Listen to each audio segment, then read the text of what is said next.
Estado democrático en la Argentina. En el mes de noviembre de 1985 se interpone por la defensa del principal imputado de la causa un recurso de nulidad de actuaciones motivado y basado en que la prueba obtenida en estas diligencias de inspecciones oculares, policiales, sin ninguna autorización judicial, eran nulas de nulidad absoluta. Con lo cual, en función de la doctrina del fruto del árbol envenenado, debía de caer absolutamente todo lo que constaba en esas actuaciones. Ese recurso interpuesto en el mes de noviembre de 1985, en que el Estado democrático se había recuperado en la República Argentina, fue resuelto en 1989. Transcurrió el 86, el 87, el 88, hasta enero de 1989, en que se dicta una resolución que sobresee en forma definitiva al señor Jorge Fernando Grande, porque declara la nulidad de la totalidad de las actuaciones llevadas a cabo por la policía desde las fojas 2 del procedimiento en adelante.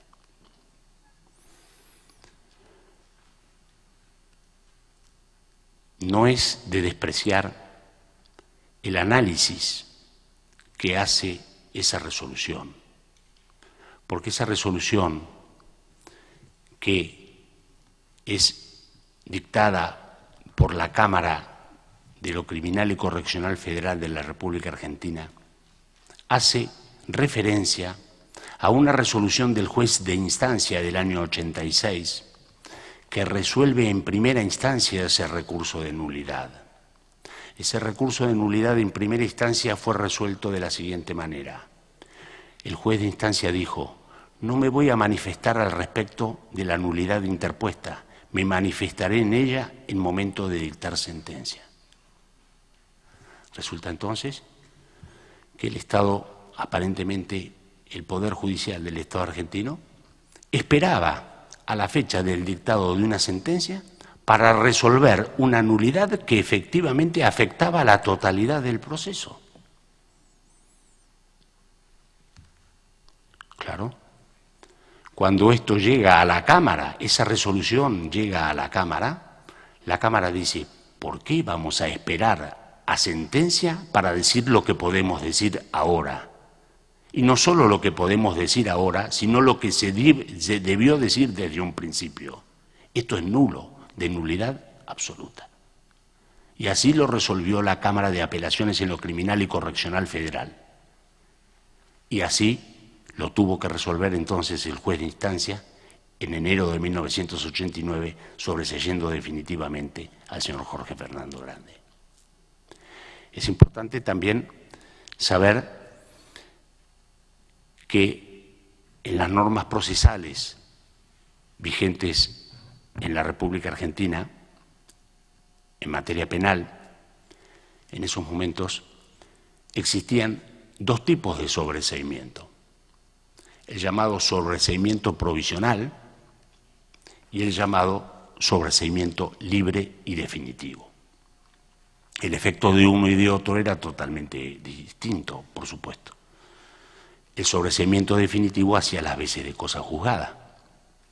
Pero el sobreseimiento definitivo previsto en el Código de Procedimientos de Materia Penal en la República Argentina podía dictarse en 3 circunstancias. Era un artículo que establecía 3 incisos, que era la inexistencia de delito, la inexistencia de prueba o la inexistencia del presunto partícipe en cualquier tipo de delito. Y así fue dictado. Pudo haber optado por un sobreseimiento parcial. que era el sobreseimiento provisional. El sobreseimiento provisional autorizaba a las leyes argentinas de ese momento a tener abierto, entrecomillado, ese procedimiento por 2 años, a los efectos de que ante la aparición de nuevas evidencias pudiera el juez de grado reabrir la causa y reiniciar la investigación. Esto no fue así. El señor Grande fue sobreseído libre y definitivamente. Pero, aquí, 9 años después. Después de ello, el señor Grande, por supuesto, acude al recurso interno que tenía en la República Argentina para reparar esa violación de su derecho que fue resuelta en 1989 e interpone el recurso en lo contencioso administrativo. Recurso en lo contencioso administrativo que, conforme nos manifestará el señor Grande y conforme constan las actuaciones, le da la razón al señor Grande. Le dice al señor Grande que efectivamente han sido violados sus derechos, que ha sido sometido a un proceso judicial injusto y que en virtud de ese procedimiento judicial injusto es deber del Estado reparar esas violaciones. Y establece en sentencia, se le reparen al señor Grande desde la fecha del allanamiento, 27 de julio de 1980, hasta la fecha de su efectivo pago, el equivalente a 150.000 pesos de la moneda de curso legal de en ese momento en la República Argentina, que equivalían a $1 norteamericano, porque en la época de la que estamos hablando, el valor de $1 era similar a $1. Con todas las actualizaciones que desde la fecha del allanamiento hasta su efectivo pago establecieran los índices establecidos por el Banco de la Nación Argentina. Esa sentencia tuvo un revés a los 11 meses. La Cámara, en lo contencioso administrativo, revocó esa sentencia de instancia basándose en que no había existido error judicial. Entonces, que la jurisprudencia vigente emanada de la Corte Suprema de Justicia de la Nación únicamente podía establecer reparaciones por parte, yo no sé si esto funciona, se me escucha bien, ¿no? Perdone, noto alguna interrupción. Decía entonces que esta reparación a la cual el Estado argentino le reconoció fue revocada en función de que decía que el error judicial era lo único que podía someter al Estado a una reparación económica y que en la causa concreta no había habido error judicial. Y hay un párrafo que realmente es de suma importancia hacer valer en cuanto a lo que es lo que sustentaba la idea de la sociedad y de los valores humanos en la República Argentina. La misma Corte que dice eso, que no ha habido error judicial, dice que es normal y que debe estar analizado por cada una de las personas la posibilidad de que por el hecho de vivir en sociedad pueda estar sometido al proceso que fue sometido el señor Grande. Quiere decir que, como la Cámara Contenciosa Administrativa entendía que no había habido error judicial y que el hecho de estar 9 años bajo proceso era una de las posibilidades que tiene todo hombre por vivir en sociedad, entonces no le correspondía ningún tipo de reparación. Interpone automáticamente el otro recurso que le corresponde contra esa sentencia y acude en queja a la Corte Suprema de Justicia de la Nación, recurso que no prospera en la Corte Suprema de la Justicia de la Nación, no por análisis de fondo, sino por un procedimiento de forma. Lo rechaza la Corte Suprema por no cumplir un artículo 3º de la Ley 48, pura y exclusivamente de forma. Entonces, agotado todos los recursos internos, acude a los órganos interamericanos. en los órganos interamericanos sabemos todos, y yo principalmente y el señor Grande también, lo que ha sucedido. Hizo hincapié el señor representante del Estado argentino en decir si documentalmente estaba aprobado hasta cuándo duraron los procedimientos de solución amistosa. Es probable, y no lo puedo asegurar en este momento, que no consten documentos probados de solución amistosa más allá del 2002, pero sí constan en el expediente actos propios del Estado que esta parte ha acompañado a las actuaciones, en la cual hay resoluciones, dictámenes internos, dictámenes emanados por la Secretaría de Derechos Humanos de la Nación, dictámenes del Ministerio de Justicia que decían hay que reparar la violación de los derechos humanos del señor Grande. Y en uno de esos dictámenes que esta parte acompañó a la comisión, dice no tenemos el elemento jurídico para hacerlo, porque no hay una normativa jurídica todavía creada para este tipo de reparaciones. Claro, en la Argentina se habían reparado otro tipo de cuestiones, pero esta no estaba prevista. Entonces, como no tenían el instrumento legal, no lo reparaban al señor Grande. Pero el señor Grande tuvo infinidad de procedimientos de solución amistosa. Pido un minuto más, si tiene su ilustrísima señoría considerar otorgármelo, y si no, finalizo mi alegato. Puede hacer uso del minuto adicional. Muy amable, señoría. Entonces, estamos ante una situación que lo trae al señor Grande a conocimiento de esta honorable Corte, porque no solamente le han sido violados sus derechos, sino que a través de un andar en los órganos interamericanos ha recibido innumerables promesas de solución amistosa, innumerables reuniones de intentando procedimientos que aparentemente eran de solución amistosa, a la espera posiblemente de que el señor Grande agotara su paciencia y declinara en esta actitud. Gracias a Dios el señor Grande no agotó su paciencia, no declinó en su actitud, y gracias a esa actividad hoy estamos ante ustedes. Muchas gracias, señoría, honorable Corte, muchas gracias. Muchas gracias, señor representante, doctor Patiño Mayer, y doy la palabra a continuación al doctor Alberto Javier Salgado, ilustre agente de la República Argentina. Tiene la palabra. Gracias, presidente. Una breve consideración respecto de las manifestaciones del distinguido representante de la presunta víctima sobre el señalamiento que hizo el Estado respecto de los 17 años que estuvo el caso a consideración de la comisión. Y allí decir, francamente, el apoyo y el aprecio del Estado argentino hacia el trabajo de la comisión es algo que está por fuera de discusión, presidente, y eso lo sabe muy bien esta honorable Corte, la ilustre Comisión Interamericana de Derechos Humanos. Se trata sencillamente de un dato objetivo que no fue adjetivado, como parece sugerir el distinguido representante de la presunta víctima por el Estado, de manera tal de que el comentario es al menos desafortunado a juicio de esta representación. Por otro lado, también respecto de las alegadas promesas de solución amistosa que acabamos de escuchar, esto tampoco es ajustado a la verdad, presidente. Siempre el Estado ha tenido, y esta Corte lo conoce, la ilustre Comisión también, una política preferente de avanzar en la medida en que se puede, en casos que así lo ameritan, en soluciones amistosas, y el Estado argentino tiene una amplia e intachable trayectoria en este aspecto, por lo cual debemos rechazar enfáticamente la velada acusación que hace la parte que me precedió en el uso de la palabra respecto de una supuesta utilización de este mecanismo como un instrumento dilatorio.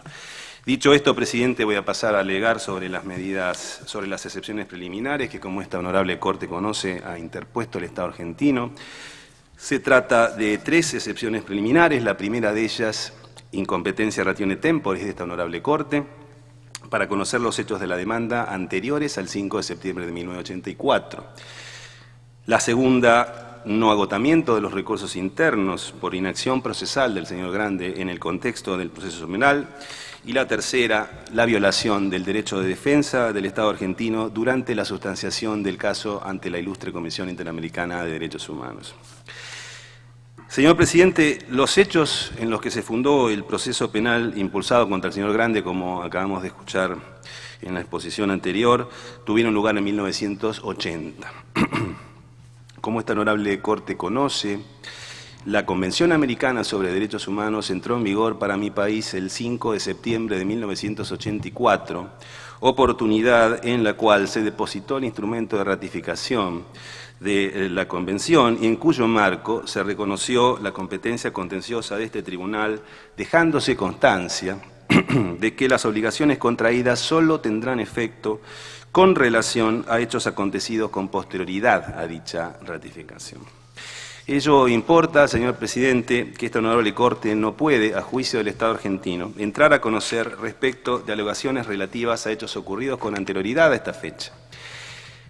Y esto fue oportunamente sentado por esta honorable Corte en otro caso contra Argentina, precisamente, en el caso Cantos, y lo fue en virtud del principio de irretroactividad de la normativa internacional que reconoce el artículo 28 de la Convención de Viena sobre Derechos de los Tratados. En consecuencia, el Estado argentino considera que las alegaciones que acabamos de escuchar, vinculadas con la presunta ilegalidad del allanamiento a la cooperativa Murillo, y como así también los hechos relacionados con la detención del señor Grande y el procesamiento del señor Grande están vedadas al conocimiento de esta Corte en el contexto de este lapso temporal que acabo de mencionar. La segunda excepción preliminar, presidente, se funda en el incumplimiento de un requisito básico de acceso al Sistema Interamericano de Protección de los Derechos Humanos, esto es, el previo agotamiento de los recursos internos. En la especie no hay debate que sostener a juicio del Estado argentino, presidente. El propio señor Grande ha reconocido aquí, en el contexto de su declaración, y en las diversas instancias, además, por las que atravesó su reclamo indemnizatorio, tanto en sede interna como en sede internacional, que no hizo uso de los remedios judiciales contemplados en el Código de Procedimientos en Materia Penal que estuvieron a su disposición durante la sustanciación del proceso en su contra. Presidente, como es sabido, el agotamiento de los recursos internos se sustenta en la naturaleza misma de los mecanismos de protección internacional de los derechos humanos. Esto es su calidad de coadyuvante o subsidiaria de las jurisdicciones domésticas. La exigibilidad de este requisito ha sido reconocido pacíficamente, tanto por esta Corte, tanto por la Corte Europea de Derechos Humanos, y esto es así en tanto se entiende, se sostiene que esta exigibilidad permite al Estado resolver el problema según su derecho interno antes de verse sometido o enfrentado a un proceso internacional. Pero, a diferencia de lo que plantea el distinguido representante, el Estado discrepa profundamente en que este agotamiento se haya producido. No ha habido, salvo la contestación de la acusación fiscal, señor presidente, ninguna actividad procesal impulsada por el señor Grande o sus representantes o asistentes técnicos en el proceso penal destinado, orientado a cuestionar su vinculación con el proceso penal que se siguió en su contra. El Estado ha hecho una compulsa minuciosa del expediente penal para llegar a esta conclusión, presidente, y quisiera, para ilustrar a la honorable Corte, exponer brevemente acerca de cuáles son las intervenciones que ha tenido el señor Grande en este hacer. 8 de agosto de 1980, un escrito donde propone abogado, Fojas 89. 15 de agosto de 1980, una solicitud de constancia que el señor Grande fue excarcelado, hoja caución juratoria, Fojas 207. En el 81, otro escrito, un año después, por el cual se formaliza la renuncia de uno de los defensores del señor Grande, Fojas 933. Otro escrito en el que el señor Grande solicita ausentarse del país para ir a Río de Janeiro, Brasil, de Fojas 1409. Una solicitud de entrega del cuerpo 7 de la causa. Luego sí, la contestación de la acusación fiscal en 1986, donde, claro está, el señor Grande nada dice acerca del allanamiento, ni de la ilegalidad de la prueba que sustentó ese proceso penal, sino que se limita a argumentar respecto de cuál era su posición aparentemente de debilidad en el contexto de la organización interna de la cooperativa Murillo y afirmando, concluyendo que en definitiva él no tenía obligación de denunciar las maniobras fraudulentas de las cuales tenía conocimiento, que obra en poder de esta Corte en el expediente penal a Fojas 1601. Otro escrito donde constituye un nuevo domicilio, informa renuncia de otro de sus defensores particulares, a Fojas 1731, y finalmente el último escrito, la última actividad procesal del señor Grande en el expediente, es una solicitud de ausentarse del país para ir esta vez a Brasilia, a Fojas 1952. Como podrá notar la honorable Corte, ninguna de estas piezas tuvo como objeto cuestionar su situación procesal. Se impone entonces, presidente, recordar lo señalado por el Estado en la contestación de demanda. Esto es que el señor Grande podría haber interpuesto una cantidad de remedios judiciales que tenía a su disposición para cuestionar su vínculo con el proceso. Primero, podría haber interpuesto el señor Grande un recurso de nulidad contra el allanamiento, luego reputado ilegal, recurso contemplado expresamente por el artículo 509 del Código de Procedimientos vigente en el momento de los hechos. Este recurso, presidente, podía interponerse contra resoluciones pronunciadas con violación de formas sustanciales, prescriptas por el Código o por omisión de formas esenciales del procedimiento. Debe recordarse, señor presidente, que la desvinculación del señor Grande, como ha sido reconocido también en esta audiencia, ocurre precisamente por la declaración de nulidad. En la declaración de nulidad que hizo en respuesta a un recurso impetrado por la defensa técnica de uno de los coimputados, el señor de Franco Fantín, lo que demuestra claramente que esta posibilidad a la que acabo de hacer referencia puede definirse como un recurso idóneo y eficaz que le hubiera permitido al señor Grande resolver su situación procesal en el contexto del expediente penal. La alegada demora en el proceso, presidente. El señor Grande contaba con un recurso de queja por retardo de justicia que habilitaba a la instancia judicial revisora. Artículos 442, 514, inciso 2 y 3, 544 y 545 del Código de Procedimientos, que podría interponerse con posterioridad a un requerimiento expreso de pronto despacho que, como se ha señalado, el señor Grande tampoco realizó en el proceso. Amén de ello, presidente, el retardo de justicia se encuentra tipificado como delito en el Código Penal de mi país, artículo 273, en cuyo marco la autoridad judicial denunciada puede ser declarada no solo penal, sino también civilmente responsable por su actuar. Pero, presidente, este delito tiene que ser investigado en instancia de parte. Y claramente en este caso tampoco tuvo lugar en virtud de la inactividad procesal que el Estado sostiene ha tenido el señor Grande en el contexto del proceso penal. En definitiva, honorable Corte, parece claro que habiendo tenido disponibles recursos idóneos y eficaces para cuestionar su situación procesal, el señor Grande no hizo uso de ninguna de estas herramientas procesales, permaneciendo en la más absoluta pasividad hasta que fuera beneficiado por la declaración de nulidad del allanamiento y, en consecuencia, dictado su sobreseimiento. Sobreseimiento que, como se ha señalado aquí también, fue definitivo, oportunidad en la cual, ahí sí, decidió demandar al Estado argentino por los daños y perjuicios que alega le habría producido haber estado sometido a un proceso penal en cuyo marco no interpuso ningún recurso de ninguna naturaleza y respecto del cual permaneció completamente indiferente. Y aquí, señor presidente, corresponde reiterar que, contrariamente a lo que ha sostenido en este caso la ilustre Comisión Interamericana de Derechos Humanos, de ningún modo la interposición de una demanda en sede contencioso administrativo puede presentarse como el recurso que el señor Grande debería haber agotado en este caso con carácter previo a interponer una petición ante el sistema.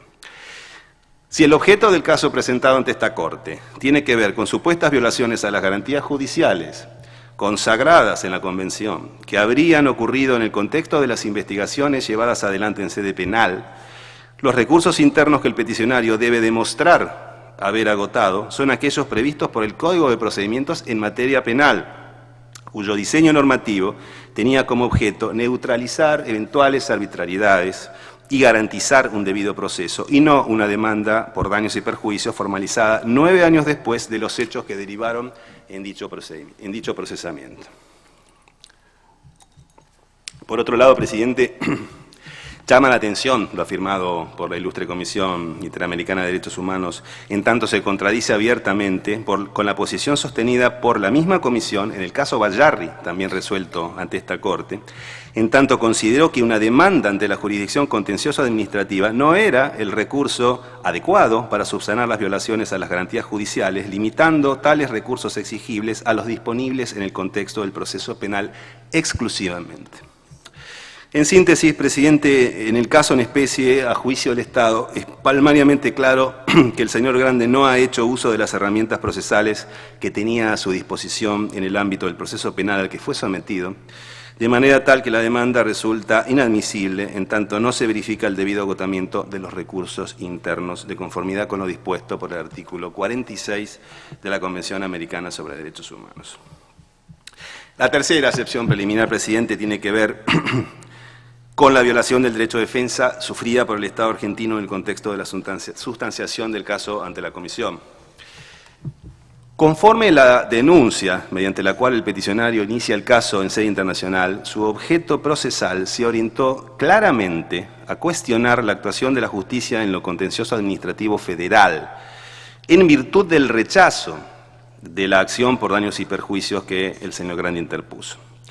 Si bien el señor Grande hace una referencia inicial a los hechos vinculados con lo acontecido en sede penal, se trata de un breve relato meramente introductorio que claramente tenía como fin poner en contexto las razones por las cuales el señor Grande demandó al Estado, mas no derivaba de ello agravio alguno relativo a presuntas violaciones a la Convención Americana sobre Derechos Humanos. Por el contrario, el eje argumental de la denuncia gira permanentemente sobre la supuesta injusticia de la decisión adoptada por la Cámara en lo contencioso administrativo federal. Es más, el propio peticionario identifica a dicha Cámara en negro sobre blanco como la autoridad que cometió la violación a la Convención, que entiende se habría producido respecto de los artículos 8.2 y 10 de la Convención Americana sobre Derechos Humanos. El señor Grande entendió, a juicio del Estado, que el rechazo de la demanda de daños y perjuicios constituyó una condena basada en una supuesta presunción de culpabilidad, argumento luego desechado por la propia Comisión Interamericana, al tiempo que consideró que se habría violado en su perjuicio el artículo 10 de la Convención, en tanto no se le habría resarcido por hechos que argumentó supondrían error judicial. Sin embargo, difícil es, presidente, aventurar las razones por las cuales la Comisión Interamericana interpretó luego que se estaba ante una denuncia en la que se cuestionaba la actuación de la justicia en sede penal, cuando ello nunca formó parte de la litis trabada con el peticionario. Como surge del expediente en análisis, el Estado alegó sobre la base de los agravios del peticionario y por tanto formalizó sus argumentos centralmente respecto de las cuestiones planteadas por el señor Grande en su denuncia, sin perjuicio de lo cual introdujo, presidente, en la cuestión relativa a la pasividad procesal del señor Grande en el proceso penal en este contexto. No obstante ello, la Comisión declara sorprendentemente admisible el caso considerando hechos que no fueron objeto de agravio por el peticionario, al tiempo que los declaró agotados los recursos internos en virtud de lo ocurrido en sede contencioso administrativa, pasando por alto la falta de agotamiento de tales recursos en el contexto del proceso penal. Esta circunstancia fue objeto de un planteo específico en el alegato sobre el fondo del caso formulado por el Estado, que ni siquiera fue considerado por la ilustre Comisión Interamericana en base a una supuesta preclusión procesal que, atento a lo señalado anteriormente, constituyó una decisión arbitraria e infundada. Presidente, no se le escapa al Estado que la CIDH puede, en base al principio iura novit curia, calificar jurídicamente de distinto modo los hechos alegados en la denuncia, mas ello no le autoriza de ninguna forma a alterar el objeto procesal de la petición y mucho menos le habilita a no considerar, en consecuencia, argumentos que resultaban claves para definir la admisibilidad del caso, tales como, por ejemplo, el cumplimiento del requisito del previo agotamiento de los recursos internos. Honorable Corte, la Convención consagra un sistema internacional de protección subsidiario, coadyuvante de la jurisdicción interna, basado en peticiones individuales o denuncias interestatales en las que se invocan presuntas violaciones de derechos humanos y en cuyo marco se debe respetar la bilateralidad en el ejercicio de la defensa y la congruencia entre la petición y la decisión del órgano que interviene. Con su actuar, la Comisión deslegitimó el sistema, violando el derecho de defensa del Estado argentino. Como se ha señalado, consentir un procedimiento de tales características, presidente, pondría en cabeza del Estado la titánica tarea de tener que imaginar y contestar en futuras denuncias ante la Comisión supuestas violaciones basadas en hechos que no fueron objeto de agravio específico por los peticionarios. Presidente, en atención a los argumentos desarrollados precedentemente, el Estado considera que esta honorable Corte debe acoger favorablemente las excepciones preliminares interpuestas y, en consecuencia, declarar su incompetencia para entender en el caso. Subsidiariamente, presidente, con la venia de esta honorable Corte, le cedo la palabra a la doctora Pilar Mayoral, quien alegará respecto de las cuestiones de fondo y las reparaciones pretendidas en el caso. Muchas gracias, presidente. Muchas gracias, doctor Salgado. Tiene la palabra doctora Pilar Mayoral. Muchas gracias, señor presidente.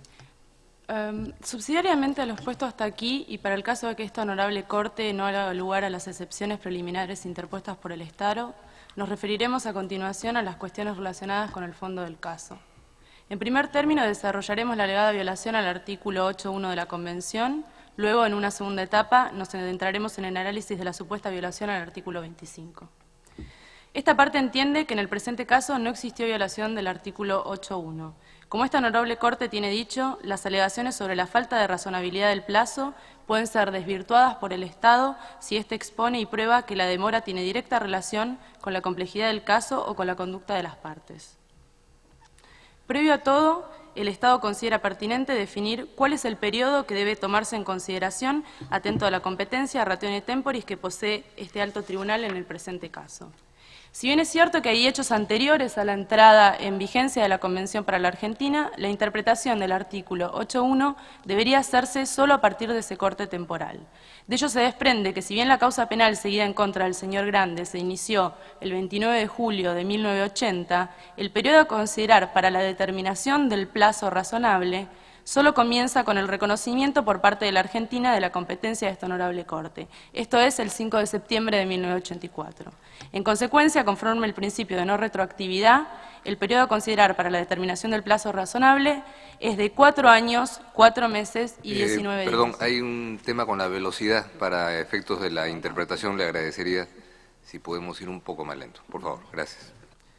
Decía entonces que en consecuencia, conforme al principio de irretroactividad, el periodo a considerar para la determinación del plazo razonable es de 4 años, 4 meses y 19 días, es decir, del 5 de septiembre del 84 al 24 de enero de 1989.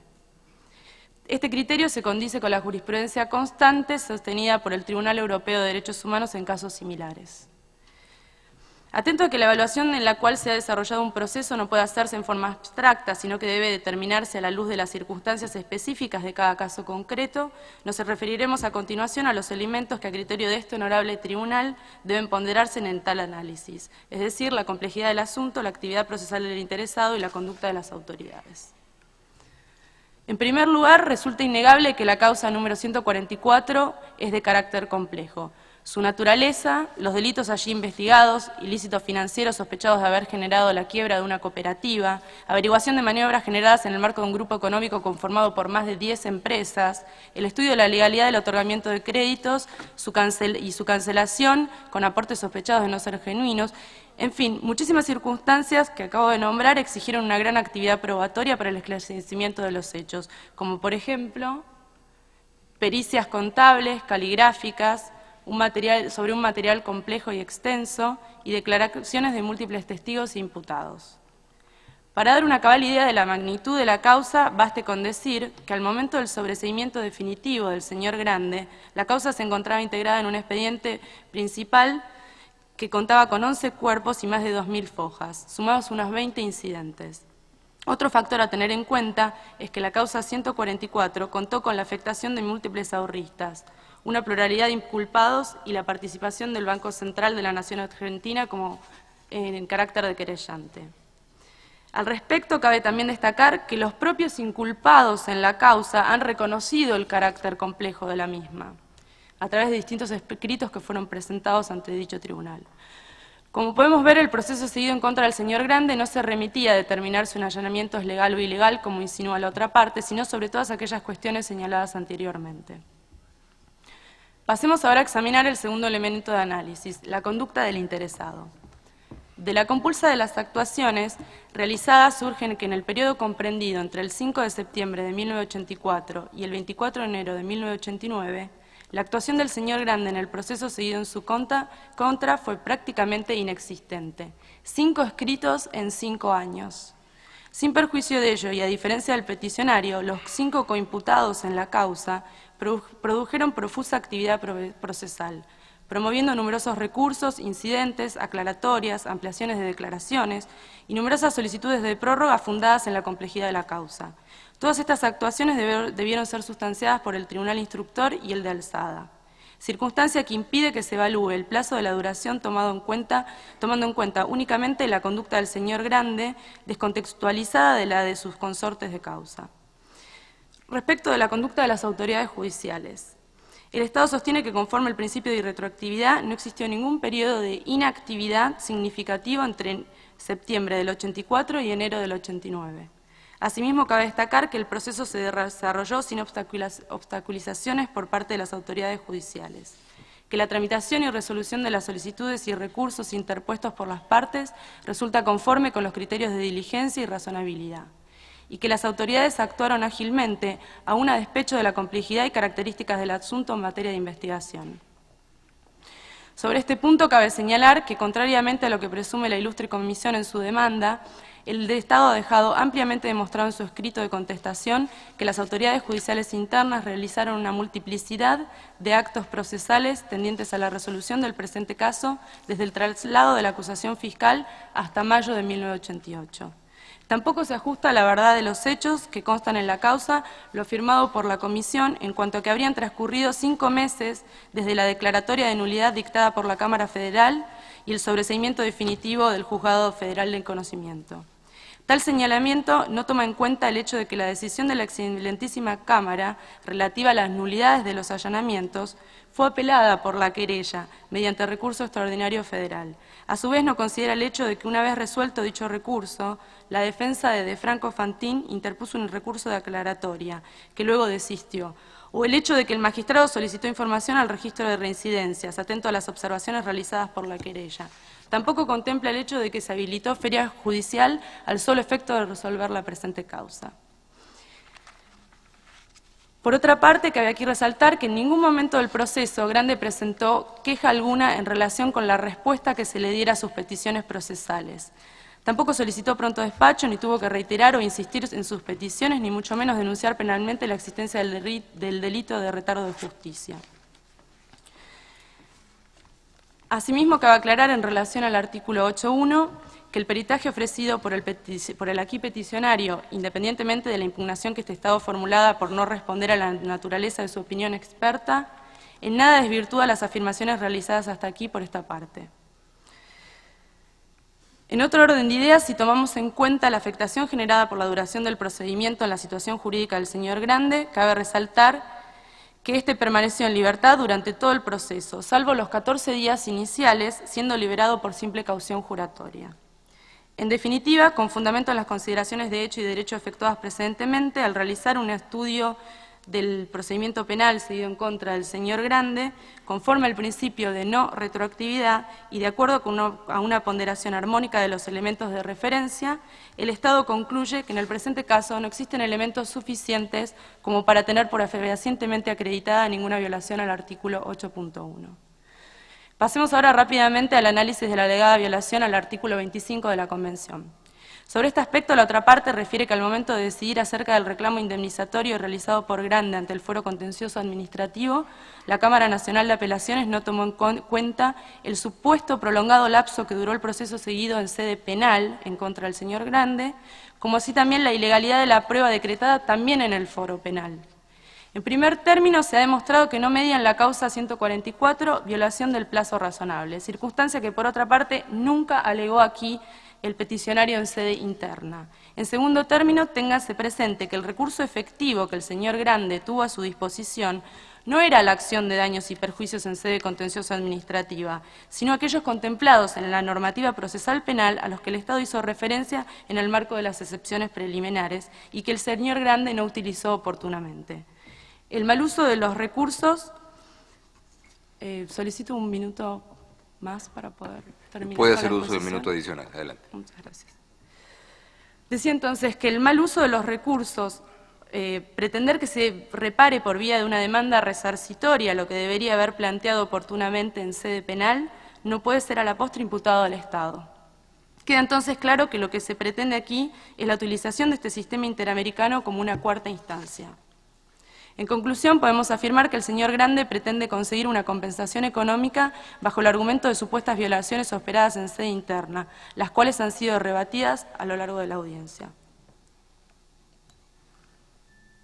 Subsidiariamente, y para el caso de que esta honorable Corte entienda que el Estado argentino ha incurrido en responsabilidad internacional por los hechos objeto del presente caso, realizaré simplemente algunas observaciones sobre las reparaciones pecuniarias presentadas por la otra parte. En su escrito de solicitudes, argumentos y pruebas, el doctor Patiño Meyer, representante del doctor Grande, reclama una suma cercana a los $800.000 estadounidenses. Resulta evidente que se trata de un monto exorbitante que no encuentra sustento alguno en la abundante jurisprudencia de esta honorable Corte en materia reparatoria. Atento a que se ha culminado el tiempo para la exposición de esta delegación, nos remitiremos entonces en cuanto a los argumentos respecto de las reparaciones al escrito presentado por el Estado. Pero quisiera reiterar que la suma de $800.000 estadounidenses es una suma exorbitante que excede todos los parámetros que ha establecido esta honorable Corte. Gracias. Muchas gracias, doctora Mayoral, y a la representación del Estado por la presentación de sus alegatos. Ahora pregunto al doctor Patiño Meyer si quiere ejercer su derecho a la réplica. Si es así, tiene la palabra. Con la venia de su presidente voy a ejercer el derecho de réplica. Voy a puntualizar dos o tres cuestiones. Primero, en cuanto a las excepciones planteadas. No me corresponde a mí expresarme sobre la excepción de la violación del derecho de defensa al cual presuntamente implica haber sido sometido el Estado argentino por parte de la Comisión Interamericana. Es suficientemente ilustrada la Comisión para expresarse en ese sentido. Simplemente me referiré a las dos primeras excepciones planteadas. Y sobre todo me referiré a la excepción planteada de los recursos internos. Esa excepción debe ser totalmente desechada por parte de la Honorable Corte por extemporánea. Tiene dicho la Corte y tiene vasta jurisprudencia al respecto que tiene oportunidad el Estado argentino de hacer ese tipo de manifestaciones en la primer presentación a la que le es sometida esta cuestión. Y en esa presentación es donde debe decir cuáles son exactamente los recursos internos que dispone el país como para poder aducir que no han sido utilizados por parte del peticionario. No es ni la Corte ni la Comisión quien tenga que estar ilustrada de cuáles son los recursos internos vigentes en ese momento en el país como para poder determinar cuáles son los que se usaron y cuáles son los que no. Pero es muy importante manifestar lo siguiente. En oportunidad en que la Comisión Interamericana le da vista de una comunicación al Estado argentino, en su primera respuesta, el Estado argentino, en una nota fechada 14 de diciembre de 1995, el Estado se refiere al requisito de agotamiento de los recursos internos mediante una narración del proceso contencioso administrativo por daños y perjuicios. Y el Estado culmina esa narración que hace en esa oportunidad diciendo: lo expuesto permite inferir que se han interpuesto y agotado todos los recursos de la jurisdicción interna de conformidad con los principios del derecho internacional, como reza el artículo 46.1 de la Convención Americana sobre Derechos Humanos. Esto no lo dice este representante, esto lo dijo el Estado argentino en la primera presentación ante la Comisión. Por lo tanto, es totalmente extemporáneo el planteamiento que está haciendo en este momento. En relación a la falta de ratione temporis, es cierto que este procedimiento comienza en julio de 1980. También es cierto que el Estado argentino ratifica el 5 de septiembre de 1984. Pero la Corte tiene dicho que no puede dejar de analizar aquellos hechos que, aun siendo anteriores, fueran causa y luego consecuencia de una violación de los derechos humanos con posterioridad a la adhesión a los tratados. Esto fue lo que sucedió en el caso concreto.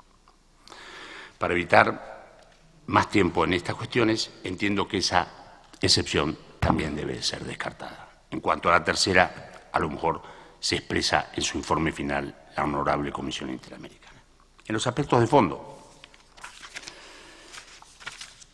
volvemos a la cuestión de que le queremos imponer al imputado en causa penal demuestre su inocencia. No, pero se llegó hasta más en esta audiencia. Se llegó hasta decir que el Código Penal prevé un tipo específico para denunciar a los jueces por incumplimiento de sus deberes con la justicia. Quiere decir que el Estado argentino no solamente entiende que no ha violado ningún derecho del señor Grande por tenerlo 9 años sometido a proceso, sino que además dice que contaba el Código Penal con un artículo específico como para que el señor Grande denunciara por ese incumplimiento. Realmente me resulta increíble. Después dice, en un cálculo que ha efectuado, que la ratione temporis en todo caso es de 4 años, 4 meses y 19 días. Daría la impresión de que ese tiempo también le parece poco al Estado argentino. Al señor Grande ese tiempo no le resultó poco. La feria judicial mencionó como actividad importante del Estado la feria judicial.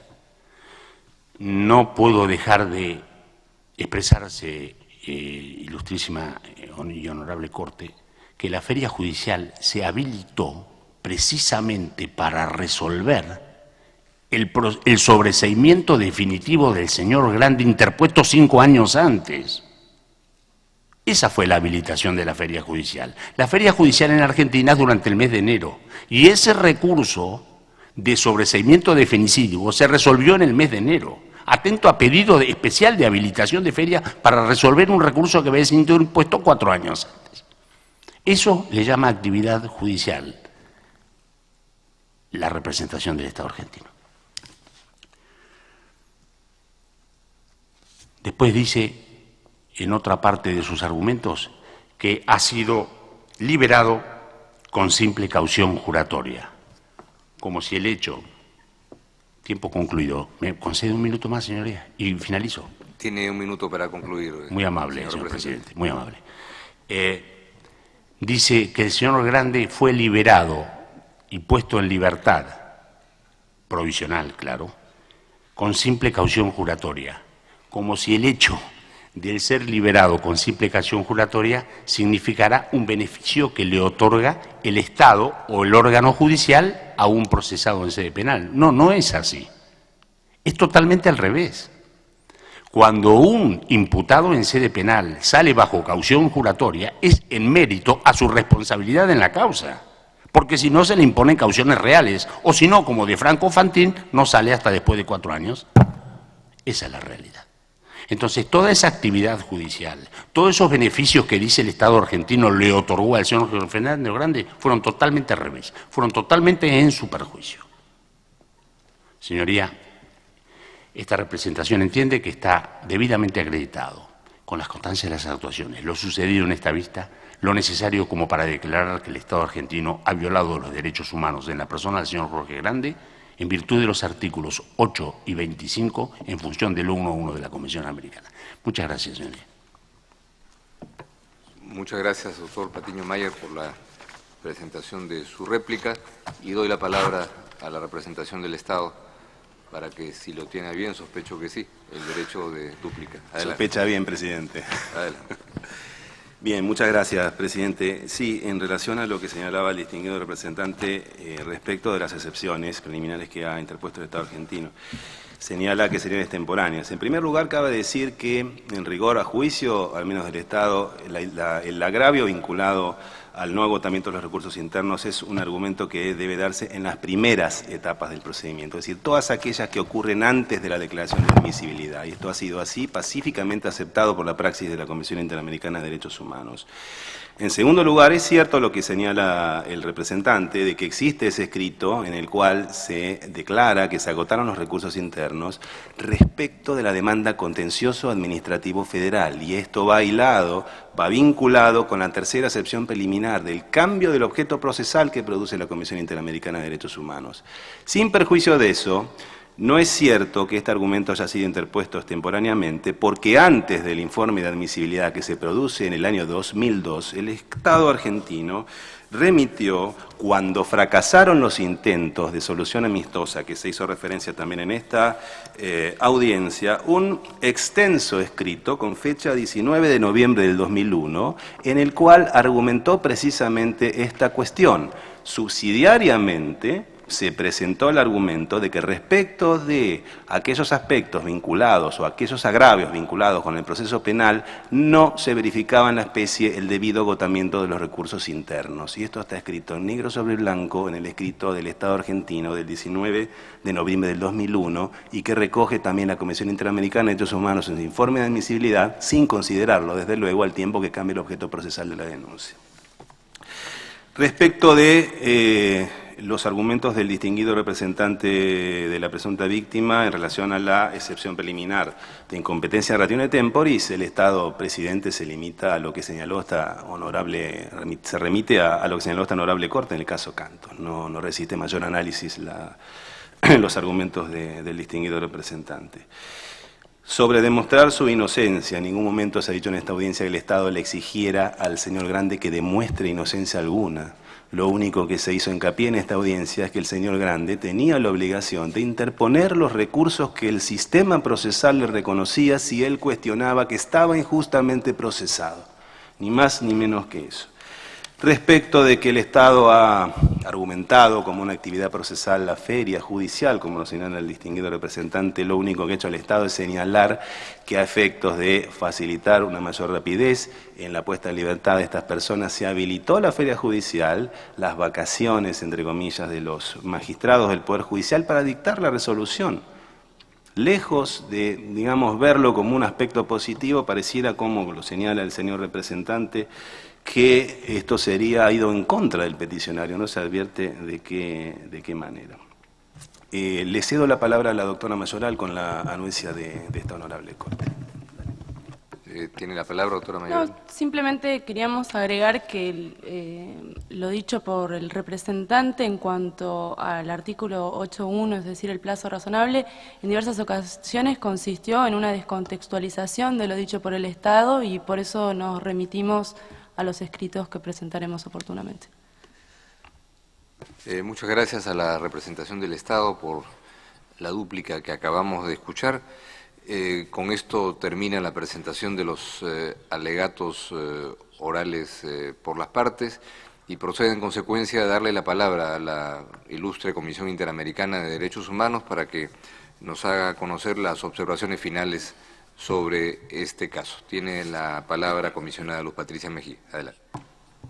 Gracias, presidente. Le voy a dar la palabra a la doctora Carla Quintana, quien va a hacer algunos comentarios con respecto a algunos temas que se han planteado en esta audiencia y posteriormente retomaré yo misma la palabra. Muchas gracias, doctora Quintana. Tiene la palabra.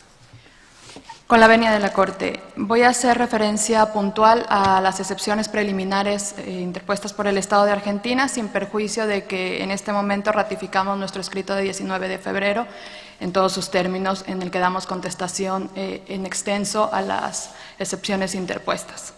Quisiera empezar con el no agotamiento de los recursos internos y sorprende mucho a la Comisión la interposición de esta excepción preliminar, puesto que, como bien lo manifestó el representante de la víctima, en el primer escrito del Estado ante la Comisión Interamericana, 14 de diciembre de 1995, cito, abro comillas, el Estado manifestó que se habían interpuesto y agotado todos los recursos de la jurisdicción interna de conformidad con los principios del derecho internacional.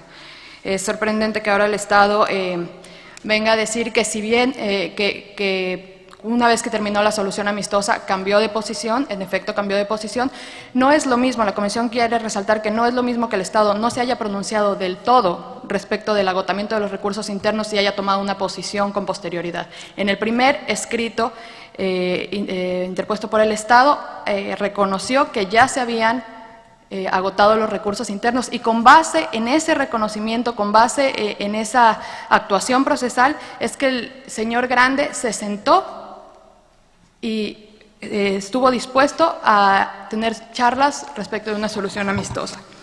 Entonces, en virtud del principio del estoppel, el Estado no estaba facultado para cambiar la posición mantenida en la primera respuesta ante la Comisión. Por otro lado, el Estado habla de 6 recursos que en su entender debieron haberse agotado. En primer lugar, la Comisión quiere hacer notar que 5 de los 6 recursos mencionados por el Estado no fueron mencionados en ningún momento ante la Comisión Interamericana, solo uno, el recurso de nulidad. Respecto de los otros 5, la Comisión considera que son totalmente, el alegato del Estado es totalmente extemporáneo y para eso nos remitimos a la jurisprudencia de este honorable tribunal en el caso Usón. Ahora, respecto del planteo de nulidad que en efecto el Estado refirió ante la Comisión Interamericana, el alegato que el Estado hace en este momento ante la Corte Interamericana es mucho más específico del que hizo ante la Comisión Interamericana. Y ya esta honorable Corte también se ha referido en el caso Usón y Reverón en que el Estado tiene que ser suficientemente específico desde la primera oportunidad procesal. Nos referimos a la jurisprudencia de este honorable tribunal. Y aún bajo la hipótesis de que el planteo de nulidad resultaba un recurso adecuado, no resulta claro que fuera exigible al señor Grande duplicar un recurso que, como ya fue dicho,